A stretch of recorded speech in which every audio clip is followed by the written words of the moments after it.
If you're watching this video, it means that the Mavericks lost to the Clippers in Game 7 of Round 1. I am pointing this out to you because, one, I am not going to be reacting to that game in this video because I recorded this video ahead of time. That reaction is going to be over on my second channel. But two, I also just want to give credit to Rudy for editing 2 videos for either outcome, with only one of them actually being released. So shout out to him for that.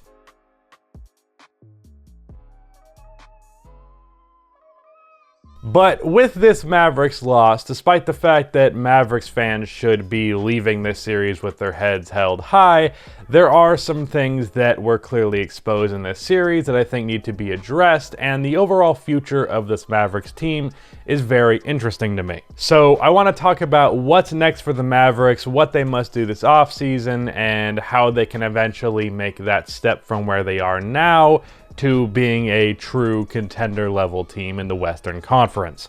Let's talk about it. Absolutely incredibly with the acrobatic alley-oop.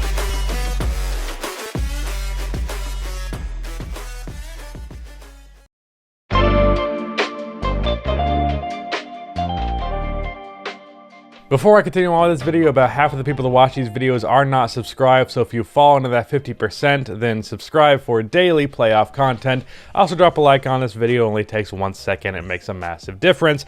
Also, as I mentioned in the intro, my Game 7 reaction should be live on my second channel about an hour or like an hour and a half after this video goes up, so go over there to watch that video after this one. And of course, subscribe to my second channel for all of my post-playoff game reactions. There are a few major things that the Mavericks have to address this offseason that were pointed out in some way or another in this series. They have to address the Kristaps Porzingis issue, they have to re-sign Tim Hardaway Jr., and they have some questions to answer with that decision, and they have to address the problem of the offense without Luka. So, in regards to Tim Hardaway Jr., he has been amazing in this series. Now, it's going to be very ironic if he has a bad Game 7 after I'm saying this, but at least through the first 6 games of this series, he has been amazing. 18 points per game, shooting 46% from 3 on 8 attempts per game,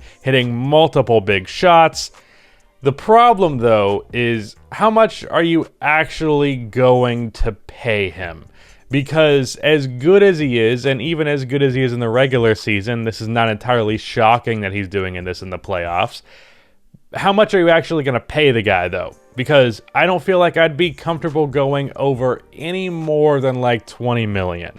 But at the same time, Tim has a pretty good position negotiation-wise because the Mavericks definitely need him back. So maybe you're just going to have to overpay for him and deal with those consequences. It's not the most ideal situation, that's for sure. But they're kind of forced to bring him back because with the Kristaps Porzingis situation, you're going to need to have the good scoring players that you have on your team for the future. So you can't just let them walk away.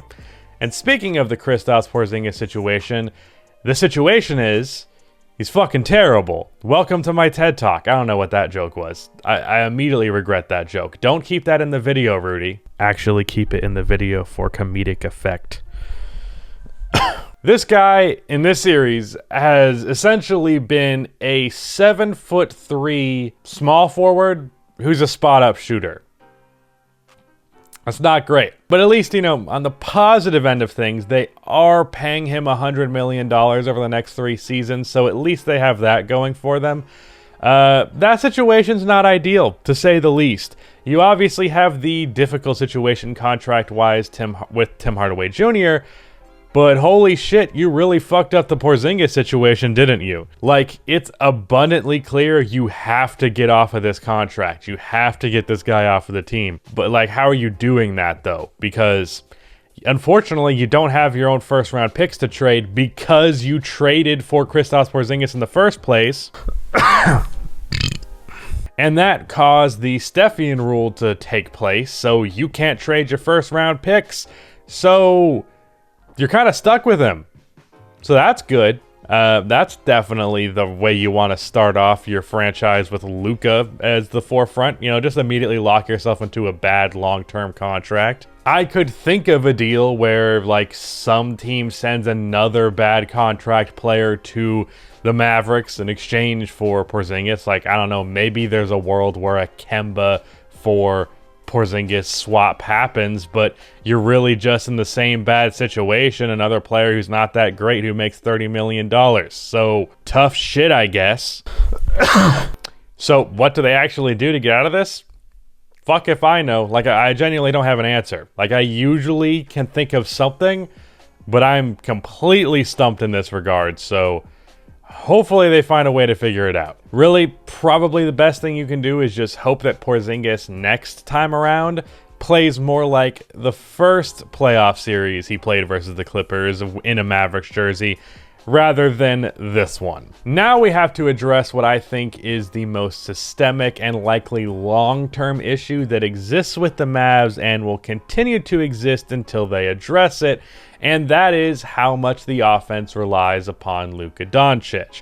Luka in Game 5 assisted or scored on 31 of the Mavericks' 37 field goals. And everybody interpreted this as, holy shit, that's amazing. And it is. It speaks quite a bit to just how fucking talented Luka Doncic is. However, having a player be your sole source of offense, no matter how good that player is, in the long term when you're trying to get to a championship level, is not a good thing.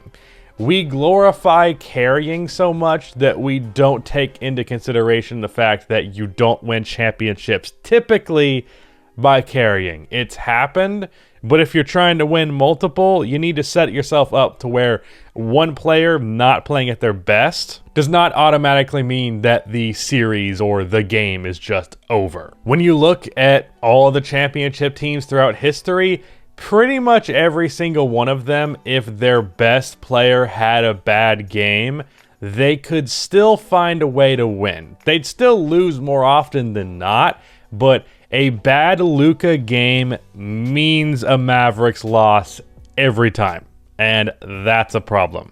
Of course, I'm really specifically talking about the heliocentric, and I know people are memeing on me for using that word, but it's the correct fucking term, the heliocentric offense that the Dallas Mavericks have.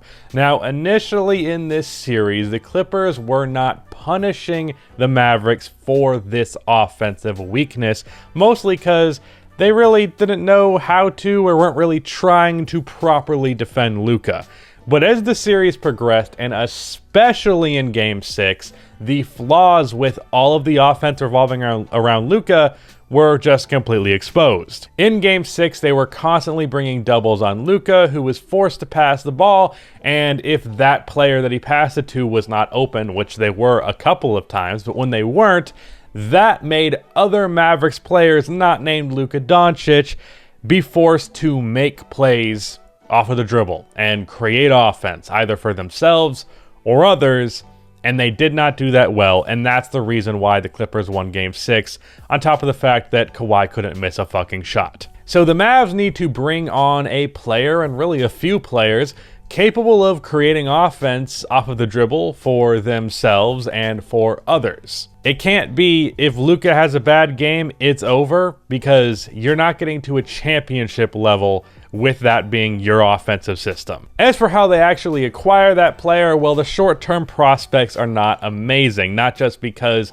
there aren't that many players available who are that great, but also because cap-wise and asset-wise, this team is not exactly killing it. If you manage to move Dwight Powell and maybe even Josh Richardson after he takes his player option, which would be a miracle being that this team really has nothing in the way of assets, you could clear about $30 to even $40 million in cap space. However, unless Kawhi decides he wants to join this team, which would be an incredible feat of irony, but also just a very interesting situation, unless that's going to happen, you're not signing some superstar, because I'm pretty sure Kawhi is the only one. You could use that money to sign maybe like Kyle Lowry or maybe even Mike Conley.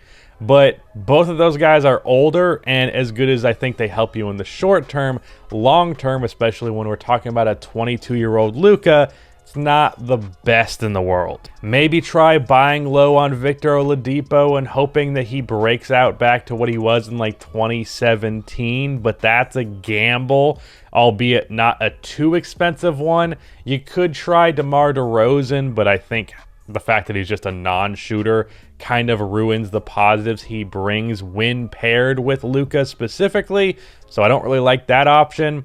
I guess I would try and sign Kyle Lowry, but really, the more I think about it with this Maverick situation, with Porzingis' bad long-term contract, with their lack of ability to trade their first-round picks right now because of the Stepien rule, I'm really feeling like you're kind of forced to just look at this in the long view. Now, luckily, you have a third-year player now. Luka is. It's his third year, right? Yes. You have that, so it's not like you don't have time. He's going to take next year for the second year of his team option from his rookie contract, and then you can extend him for 5 years on a max deal. You've got time. So it's not the end of the world that they have to look at this from a long-term perspective. And to some extent, it could be a good thing, because the last time I think the Mavericks looked at something a little bit more short-term, they gave Kristaps Porzingis a max contract coming off of a really major injury. So, you know, maybe think a little bit longer term. Just from this offseason's perspective, bring back Tim Hardaway Jr., hopefully on not too long of a contract so you could eventually free up a max slot. And really, same thing for like Kyle Lowry or maybe Mike Conley if he'd want to leave the Jazz, though I doubt that. And that can be your move to make this team better. But really, long-term, getting another all-star caliber guy next to Luka and really breaking up that heliocentric offense and getting off of Porzingis' contract, all of that, I think, is just going to come with time, not this offseason. So I don't know what's next specifically. Most of my what's next for this team videos, I at least lay out a general foundation of an idea for their offseason. But really, I think they just take the long view. And I will say, Mavericks fans, you have every reason to keep your head held up high right now, even if maybe a championship is not coming in the next 3 years. You got Luka Doncic, who's probably going to retire a top 15 player, top 20 player of all time, and you don't get to that level without winning a couple championships. I'm relatively confident he's going to bring that city 1 or 2 at the very least. So just look forward to that, but maintain patience. Not that I'm one to talk, because I'm the least patient man alive. Speaking of that, Rudy, hurry up this fucking edit already. Just kidding, I'm a good boss. Yeah, so that was it. Again, shout out to Rudy for editing 2 videos in one day, one that's not going to be released on a short-term notice. He's the best. So say good job, Rudy, in the comment section. But shout out to Rudy. That is the end of this video. Please be sure to like and subscribe for more NBA content like this, and keep the outro music.